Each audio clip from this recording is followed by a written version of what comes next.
full time? I grew up in Kerala. There, the climate will not be always pleasant.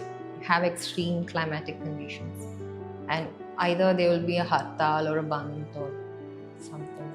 So, in spite of all these things, my teacher would come for the class, and she will have the class. Even if it's a band, she will say we have classes. If the band is, usually we had the class on Saturdays and Sundays, and one of the weekdays. So, if the band is on a Saturday, she said, I will be there. If you want, you come. So that kind of inspired me a lot. I found a teacher who was so passionate about teaching as much as I am about learning it. So then I decided that I should be like her, no matter what the circumstances. If you're committed to something, you should continue to do it. She now runs a Western musical school in Dirwanmiyur along with her husband Atli Rahim Mansa and teaches the dance form for free at the trust. I wanted to teach for free, if at all. Previously, my idea was to just have a dance school and start like how it was normally. Then I felt that no, it has to be free. Then only it will reach the right person. The moment people think of free of cost, they think they take you for granted.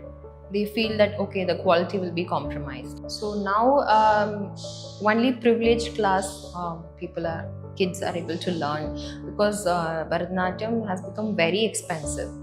From the class fees every month, if you want to do a program, the auditorium fees, or each time you got to stitch a new costume, and for the makeup and for the orchestra, it's always spending. Then I started approaching many schools.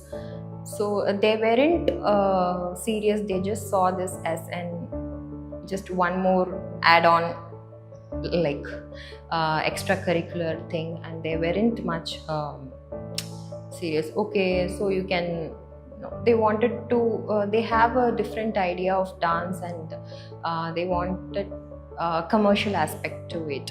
So which I couldn't do. And the thing is, when it becomes commercial and when you're accustomed to watch a commercial style, the same person may not find it entertaining watching a kacheri.